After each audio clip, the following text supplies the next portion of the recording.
My wife declared not tonight or any night, so I redirected my time, attention, and resources. A couple of days later, she is asking for forgiveness, but I am done. Hey everyone, before we jump into today's video, I need your help. We've noticed the channel is losing some traction, and subscribing is one of the best ways you can support us. It's quick, free, and it helps us keep bringing you awesome content. Your support means the world. Let's keep this channel growing together. Thanks so much. Now, let's start the video. I, 34, male, still remember the exact moment when those words left Jessica's 32 female lips. Not tonight or any night. The finality in her voice made my body go cold. We'd been married for 6 years, and yeah, things hadn't been perfect lately, but I never expected something so final about our intimate life. Some background about me. I'm a marketing manager at a mid-sized tech company in the Midwest. Nothing fancy, but it pays the bills, and I've been steadily climbing the ladder. Been there about 8 years now. I met Jessica in college during our junior year. She was studying psychology, I was in business. We clicked right away. Both of us were ambitious, but down to earth. Dated for 3 years before getting married in a modest ceremony with about 80 guests, mostly family and close friends. Jessica worked as an HR consultant and made decent money. We bought a 3-bedroom house in a nice suburb about 4 years ago. No kids yet. We were both focused on our careers first. I always thought we had a good thing going. We both contributed to the household, took vacations twice a year, usually one beach trip and one visiting family, had a decent social circle of other couples our age. Pretty normal life, you know, nothing extraordinary, but stable and comfortable. At least, that's what I thought. That evening started like any other normal day. I came home from work tired after a 10-hour day dealing with clients and a presentation that didn't go as well as I hoped. I was looking forward to seeing Jessica, maybe ordering some takeout, watching a movie, the usual stuff couples do. The moment I walked in, I could tell something was off. She was sitting at the kitchen island, scrolling through her phone with this weird intensity. We had dinner while talking about boring stuff, her coworkers' drama, my project deadline, the usual crap. Then we moved to the living room where she continued scrolling through her phone, probably on one of those feminist Instagram accounts she'd been obsessed with lately, while I watched some random show on TV. When I leaned over to kiss her neck, something that used to make her smile, she pulled away sharp like I'd tried to stab her or something. "Don't," she said, not even looking up from her damn screen. "I'm not in the mood." "You haven't been in the mood for weeks now," I replied, trying hard not to sound frustrated, even though I totally was. "Is everything okay?" That's when she put down her phone, looked me straight in the eyes with this cold expression I'd never seen before, and delivered those crushing words. "Not tonight or any night. I'm done with that part of our relationship." My mind raced through a million possible responses, but I just sat there like an idiot, my mouth probably hanging open. How do you even reply to someone suddenly ending physical intimacy in a marriage? No explanation, no room for discussion, just a one-sided decision that affected us both. "What exactly do you mean?" I finally managed to ask, hoping I misunderstood. "Exactly what I said," she continued, her voice weirdly calm, like she was explaining something to a child. "I'm comfortable with our life together, the house, our social circle, the stability, but I'm no longer interested in physical intimacy with you, or any man. I've been reading a lot about how women are conditioned to provide physical affection to men, and I've decided I'm not participating in that patriarchal expectation anymore. You can accept it or not, that's your choice." Holy, she'd been getting deeper into that radical feminist stuff online recently, but I never thought it would affect our relationship. I was completely blindsided. "So you're just unilaterally deciding that our marriage doesn't include physical intimacy anymore, without any discussion?" I asked, trying to understand. "I don't need your permission to set boundaries with my own body," she replied, her tone getting that edge I'd come to recognize whenever she was quoting something from her online groups. "The fact that you think this requires a discussion just shows how entitled men are to women's bodies." I sat back completely stunned.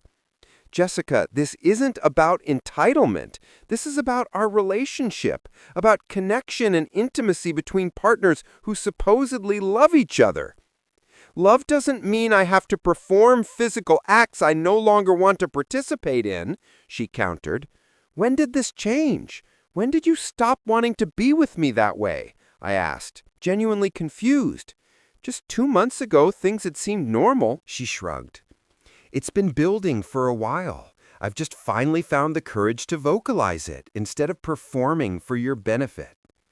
That night, I slept on the couch, not because she asked me to, but because I couldn't bear to lie next to someone who had just shattered my understanding of our entire relationship. The next few days were weird as hell. We continued living together, eating together, even watching TV together, all while this invisible wall had been built between us.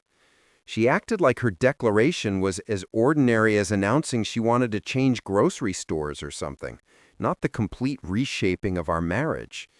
I tried bringing up counseling over breakfast 3 days after her announcement. I found a couples therapist with good reviews. I think we should talk to someone about what's going on between us. We don't need therapy, she responded dismissively while rolling her eyes. There's nothing wrong with me, and I'm not going to be pressured into physical intimacy I don't want just because society expects it. Maybe you should get therapy for your dependency on female validation. Jesus Christ! Of course she was right about not being pressured. I would never do that. But her complete unwillingness to even talk about this sudden change left me feeling like I was living with a stranger wearing my wife's face. Everything I said was twisted to make me sound like some kind of oppressor. At night, laying on my side of our now purely functional bed, I'd moved back from the couch, determined not to be displaced in my own home. I'd stare at the ceiling, wondering how I missed the gradual breakdown of our connection. Had I been so absorbed in work that I failed to notice her pulling away? Or had she hidden her feelings until reaching some breaking point I never saw coming? I reviewed our recent history, looking for signs. Sure, our sex life had slowed down somewhat over the past year, but that seemed normal for a couple married 6+ years, both working demanding jobs. We still had date nights, still held hands during movies, still told each other I love you before bed. Or at least we had until recently. One thing became real clear real fast. I was now in a marriage where I was neither wanted nor needed in any meaningful way. I was simply convenient, a contributor to bills, a social partner for couple-oriented gatherings, a housemate who helped maintain our outward image of marital success. Just another evil man she could point to when talking to her new friends about how she was setting boundaries. I tried one more time to understand, catching her on a Saturday morning when we were both home. Jessica, I'm trying to respect your feelings, but I need to understand better what's happening. Did I do something wrong? Is there something I can change? She sighed dramatically, like my question was the most exhausting thing she'd ever heard. This is exactly the problem with men. You think everything is about you. This is about my journey and my autonomy. The fact that you're making it about what you did wrong just proves my point. But we're married, I said, frustration building. Your decisions affect me too. So what? You think your entitlement to my body outweighs my right to control it?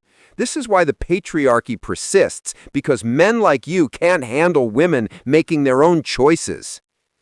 I walked away from that conversation feeling completely hopeless. There was no reasoning with her, no finding common ground. She had created a narrative where any disagreement with her position just confirmed her worldview about oppressive men. 2 weeks after her declaration, I found myself sitting in my car outside our house, unable to summon the energy to go inside. What was waiting for me there? Another evening of polite coexistence with someone who had unilaterally changed the terms of our relationship without any real explanation? Another lecture about how I was part of the problem for expecting basic human connection in a marriage? That's when I realized I had a choice to make. I could continue living in this emotional desert, hoping for rain that would never come, or I could redirect my time, attention, and resources towards something or someone that offered at least the possibility of growth. As I finally walked through our front door, a plan was forming in my mind. Not revenge or some dramatic confrontation, at least not yet, but something more powerful, a complete redirection of my life's energy. If she had moved on from me without physically leaving, maybe I could do the same. My redirection began with small changes. I set my alarm for 5:30 a.m., a full hour before she would wake up. Those quiet morning hours quickly became sacred to me, time that was completely my own, free from her judgmental stare and passive-aggressive comments. I started with 20 minutes of meditation, something I'd always dismissed as impractical with my busy schedule. To my surprise, that brief period of morning stillness helped clear my mind of the constant thoughts about my failing marriage. Next came physical exercise. Nothing dramatic at first, just basic push-ups, sit-ups, and a short run around the neighborhood. By the time she emerged from our bedroom, I had already showered, dressed, and started my day with purpose. "You're up early," she commented on the third day, finding me sipping coffee and reading at the kitchen table. The slight annoyance in her voice was obvious. She was used to me being half asleep while she dominated the morning space. "Just making some changes," I replied casually, not offering any further explanation. She didn't ask for one, just made some comment under her breath about toxic masculinity and exercise culture that I pretended not to hear. The second week, I joined a gym near my office. Instead of rushing home after work to an increasingly uncomfortable environment, I spent an hour working out. The physical exertion became a form of therapy. Each rep pushed out another fragment of resentment and self-pity. I started fantasizing about the future, one where Jessica wasn't the center of my universe. I also reconnected with old friends I'd neglected during my marriage. Guys Jessica had always disliked for being too masculine or problematic. Nothing dramatic, just casual lunches and after-work drinks with soda or coffee. I was careful not to mention my marital situation. These meetings weren't about seeking sympathy or bad-mouthing my wife. They were about rebuilding connections that had nothing to do with my identity as a husband to an increasingly hostile woman. What was really interesting was realizing how many other guys were going through similar situations. Not identical, but the same pattern. Wives or girlfriends who had gradually transformed into critical strangers, constantly finding fault with normal male behavior while expecting the financial benefits and emotional support to continue unchanged. My buddy Chris, 36 male, was dealing with a girlfriend who had suddenly decided that his video gaming hobby was problematic, despite having dated him for 3 years, knowing it was his main way to decompress. My college friend Mark, 35 male, couldn't post anything on social media without his wife publicly commenting to correct his thinking on various social issues. "It's like they want us to be both mind readers and punching bags," Chris said during one of our lunch meetups. "You can't win." That phrase stuck with me. You can't win. Not if you keep playing by constantly changing rules you had no say in creating. So maybe the answer was to stop playing altogether and create my own game. I started setting aside money in a separate account Jessica couldn't access. Nothing dramatic that would affect our household contributions, just redirecting my discretionary spending and slowly building a safety net. If nothing else, it gave me a sense of control in a situation where I felt increasingly powerless. 1 month into my redirection, I caught my reflection in the mirror and barely recognized myself. The daily workouts had started reshaping my body. Shoulders broader, stomach flatter. My posture had improved, and the constant tension that had knotted my shoulders for months had eased. But the most significant change was in my eyes. They looked focused, alive in a way they hadn't since her declaration. I updated my wardrobe next. Nothing flashy or desperate, just well-fitted clothes that suited my improving physique and projected confidence. When I wore a new shirt to dinner with friends, several people commented on how good I looked. "You've lost weight, haven't you?" our friend Melissa asked during a dinner party. "Just been taking better care of myself," I replied with a smile.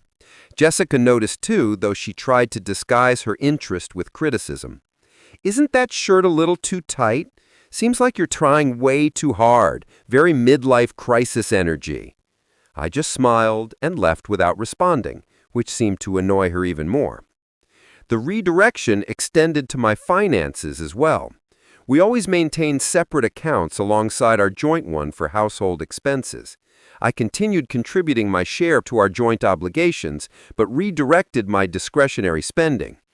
The expensive trip to a women's-only retreat in Costa Rica that Jessica had been hinting at for our anniversary, that money went instead into a high-yield investment account under only my name. I also invested in a photography workshop, a passion I had abandoned years ago after Jessica complained about the time it took away from us. Ironic now, considering her stance. Photography got me outdoors on weekends, hiking to capture landscapes at dawn when the light was perfect. These solo excursions became another form of meditation. Gone. I think about all of our years together, every milestone, every laugh, and now I just get so very depressed. It's crippling. It's as though it all meant nothing to her, and now my future will be without her. And then, of course, the how could yous creep in, and I get overcome with this unquenchable, raging anger. I scream into my pillow and punch the mattress until my arms cramp. It's a horrible cycle. I only sleep out of pure exhaustion. Then I'll wake up suddenly, and the mind games begin anew. Any energy I do have, I dedicate to my girls who've been trying to take care of me like they're the parents. It's unjust to put them through this. Could you share your experiences with sleep after discovering the affair? How did you cope with the deafening silence and the emptiness of the night left alone with your thoughts? I've resolved to make my daughter's sleep needs my top priority throughout this ordeal, but I'm struggling. I'm hopeful that you can offer some guidance. Thank you, everyone. Third update. Apologies for still being relatively new to Reddit. Not sure how much of my situation I'm supposed to repeat or reiterate, but it's been just over a week since my D-Day, and since that day, I've learned my wife's affair was well over 4 years. Still no exact timeline. Very likely it started emotional and then turned physical. I'm curious how the pandemic and lockdowns played into this too. Questions I may or may not get the answers to anyway. Yesterday, my in-laws made an impromptu visit to see their grandkids. Wayward wife has been crashing at their house since this nightmare began, which is complete and total BS, of course, as they spent all of 15 minutes greeting the girls. Wife and I have 3 daughters. Before asking to speak with me in private, it was a long conversation, as you might expect, one which I don't want to dialogue in its entirety on this post, but long story short, my wife wants to come home, but she fears the backlash of her actions and is afraid to face what she's done. Her parents also dug very hard trying to determine whether or not I planned on divorcing and spent considerable time trying to sway me toward forgiving my wife and trying to rebuild the marriage. They appeared visibly ashamed and embarrassed, yet it was evident that they desired my wife to leave their home. The exchange was conducted in a civil and respectful manner. I must confess I misled them by stating uncertainty about my future plans, as my intention is to proceed with a divorce. However, I fear that revealing my decision might hinder my chances of extracting the truth from my wife. While I acknowledge I may never fully uncover the truth, I am determined to have her sit before me and provide an explanation, if possible. Over 17 years of marriage and being together since high school, 3 kids, countless memories, and all that we've shared, I want her to look me in the eyes and tell me everything. I also want my kids to know that I gave her a chance to explain herself, that I gave her the opportunity to apologize and handle things together as mature adults. I keep trying to choose the path that will set the best example for my kids. Maybe I'm doing it wrong. Legally, I cannot keep my wife out of our home. Lawyer made that very clear. So if my wife is going to come home, I can't stop her, though I absolutely do not want this. Right now, my girls and I have actually started to settle into a nice routine. So I made a demand that I felt would be unachievable for a while. I said my wife could come home if, when she sat down with me in person, looked me in the eyes, and revealed everything about her affair, start to finish, answering any and all of my questions without hesitation or further deceit, and then sat down with the girls and apologized in person and answered their questions too. Considering they are already aware, I believe it's only fair.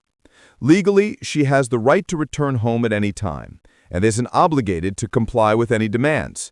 However, if she's hesitant to face us, perhaps I could leverage that to our advantage. I want to clarify that I'm not aiming to be devious or deceptive. I simply want to postpone cohabitation, if possible, as I'm not ready for it at this point. There is a mandatory 90-day waiting period in our state before a divorce can happen anyway. Her coming home is inevitable. We'll both have to go back to work eventually, and life will go on regardless of this mess. I just like to prolong it so I can plan and get into a better state of mental and emotional health. My wife has been texting the girls, and she claims that she doesn't want to divorce and keeps apologizing to them repeatedly. They've shown me the texts, asks about me daily, and the reality of what she's done to all of us is hitting her hard, especially in the last couple of days. How do I manage this? Was my demand foolish? It sounds like my wife is going to be coming home sooner than later anyway. I feel confident in my path forward right now. I'm not rattled by this because I knew it would happen eventually. I just want to make the best decision for my daughters and then myself as we move forward. Thank you. To each and every one that's been offering encouragement, advice, and support. Fourth update. This will rather be anticlimactic, but apologies for the length. I just need to get this out. I had a terrible weekend. However, my wife returned home yesterday after a considerable buildup throughout the week. In the past, I would greet her with a hug and a kiss the moment she entered the doorway. But this time, an incredibly uncomfortable Awkwardness hung between us, although she attempted to initiate a hug before saying anything. I turned away as if nothing had happened.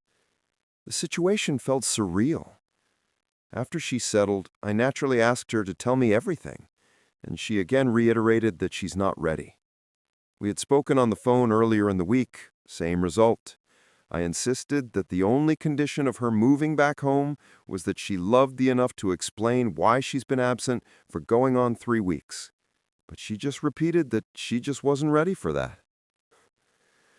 It took a lot to not scream at her, but I took a couple of deep breaths and tried to compose myself. I failed, and after the first of many, very long pauses, I just blurted out that she'd been having an affair for over 4 years with this coworker of hers, planned on leaving me for this other man, ghosted her whole family, and now walks through the door without fulfilling the one single condition that I had asked for, and that I wanted the divorce. I guess this is when things got weird.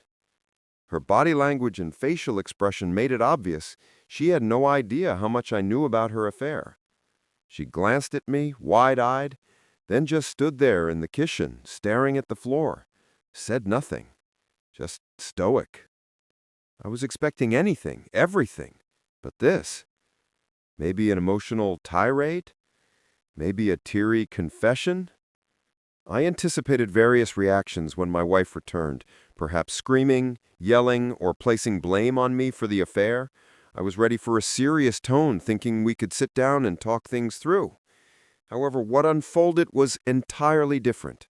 We stood in the kitchen in absolute silence for what felt like 5 minutes. It was the strangest moment I've ever experienced. Neither of us knew what to say, and the awkwardness was palpable. I had read all of your comments, advice on my situation. I even took notes. I sat in front of a mirror and had prepared myself for all possible scenarios that this confrontation might present, except this one. So I eventually decided right then and there to map out everything I knew about her affair. Maybe dumb of me. I proceeded to tell her everything that I knew. Admittedly, adding in my own assumptions about several things. How she met her affair partner, her sister's involvement, what went on during COVID, etc. She just stared at the floor the entire time. I got angrier as I went along because she said, did nothing, but I did everything I could not to raise my voice or get obscene. I finally composed myself. Then there was another lengthy, awkward silence. Then anger switched to sadness at the realization of everything. I then softly asked her what I did to push her away. Did she ever love me, and was he a fair partner worth it? She said nothing. Didn't budge, didn't move. Just nothing from her at all. No tears, no apology, no yelling, no explanation. She just stood there with her head down, offering nothing. The pain I felt at that moment was intense, maybe even worse than D-Day. I found myself staring at her, unsure if I could move. Unfortunately, the situation took a turn for the worse, as our daughters had been eavesdropping on the entire encounter. I felt an overwhelming sense of stupidity, realizing that despite my efforts to prioritize our girls and their needs over the past couple of weeks, the unintended consequences had now unfolded. But I got emotional and didn't give a single thought to their whereabouts once I confronted my wife. So our oldest daughter stormed downstairs and lashed out a lot of pent-up anger on her part. My wife quickly just ran upstairs and locked the bedroom door. That's where we're at now. I heard my wife crying most of the night last night until I fell asleep.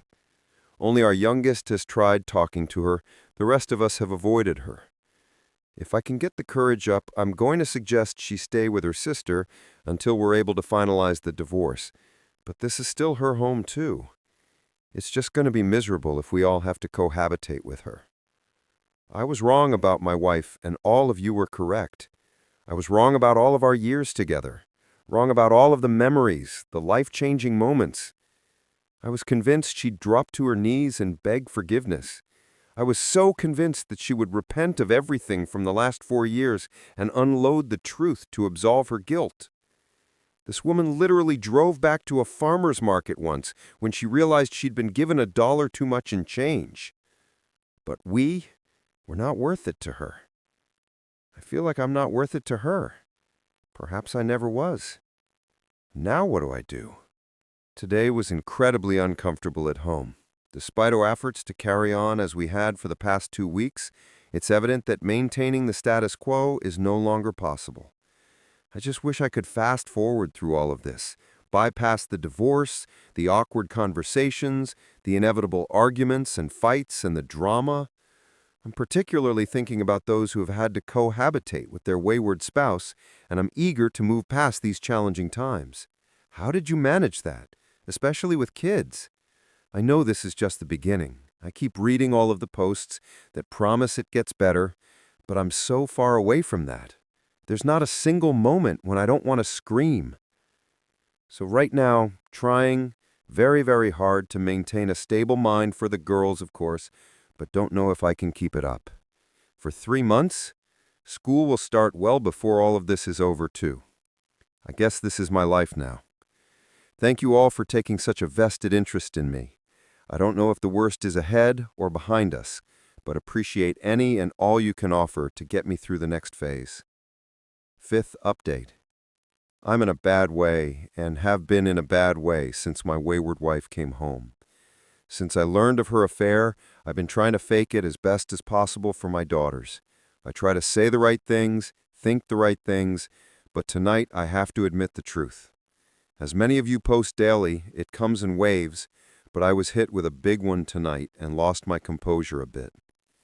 Divorce papers have been filed, but my wayward wife has not yet hired a lawyer.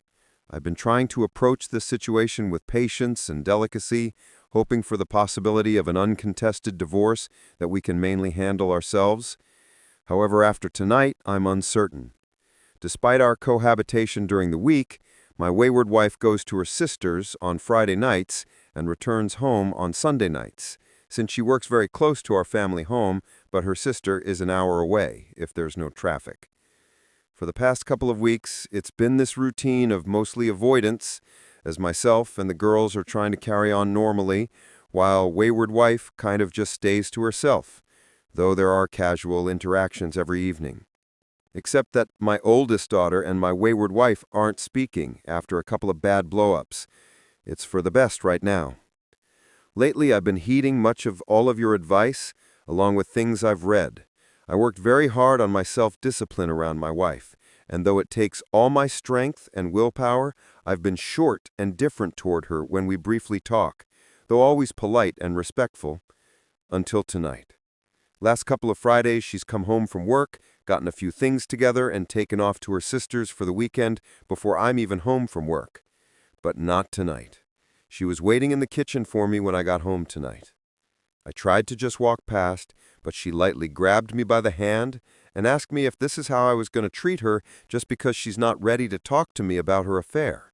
Which, by the way, is the very first time she so much as mentioned a single word about her cheating since this exploded nearly a month ago. I made an effort. I genuinely tried to restrain myself and just walk away. However, our daughters weren't home at that moment, and an overwhelming sense of rage built up within me. Eventually, I couldn't contain it any longer, and I unleashed every vice, pain, hurt, ache, rage, and misery I felt onto her. I honestly can't even quantify how long I went on for. Lost all concept of time. I did raise my voice at times, got a little animated and loud. I just broke down and told her how broken I am and the agony that I'm in every day. Everything I've been holding back, everything that's been tormenting me. I mean, I could make this post 4,000 words long if I tried to recount everything I said. Once I started, I wasn't going to stop. Of course, I cried, got emotional again. I was so freaking angry at myself